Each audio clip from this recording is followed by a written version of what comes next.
કાળઝાળ ગરમી વચ્ચે ફળોનો રાજા કહેવાતા કેસર કેરીનું આગમન થઈ ગયું છે। મોરબીની બજારમાં મોટા પાયે કેસર કેરીનું વેચાણ થઈ રહ્યું છે।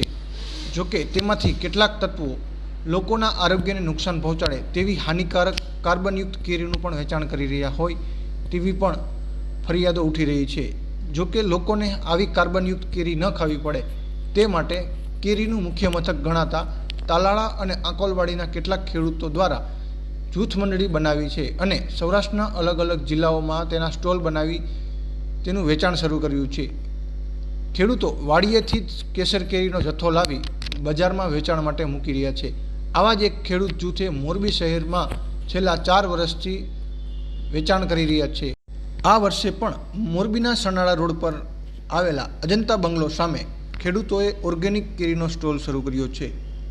આ સ્ટોલ શરૂ કરનાર ખેડૂત ભાવિકભાઈ વેકરિયાએ જણાવ્યું હતું કે ભાવિનભાઈ વેકરિયા, અમારું છેલ્લા 7 વર્ષથી ખેડૂતનું એક આયોજન છે કે 10-15 ખેડૂત ભેગા મળી અને એક આ જૂથનું આયોજન કર્યું છે જે લોકોને કાર્બન ફ્રી ઓર્ગેનિક પાકેલી કેરી મળે એવું અમારે જૂથ નક્કી કર્યું છે। 15 વ્યક્તિ ખેડા ભેગું કરી અને એક મંડળી રચી છે અને ખેડૂતોને જે દલાલ થકી દેવામાં આવે છે એ દલાલ થકી ના દેવામાં આવે સીધું ખેડૂત દ્વારા વેચાણ કરવામાં આવેલ છે એવું એક આપણે અહીંયા આયોજિત કરેલ છે।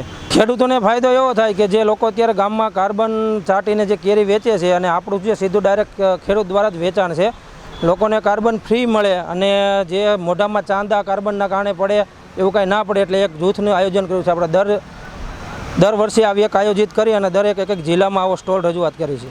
આપણે ઓર્ગેનિક કેરી ઓળખવા માટે એવું છે કે જે કાર્બન દ્વારા જે પકવેલી કેરી હોય એ કેરી આખી પીળી પડી જાય અને ઉપરની છાલ એ પીળી ના રહે અને કાર્બન વગરની કેરી હોય એ આખું ફળ 2-3 દિવસે અંદર કુદરતી રીતે પાકે અને એ આખી કેરી પીળી ના પડે એટલે એ રીતના કાર્બન દ્વારા ઓળખાઈ શકે કેરી।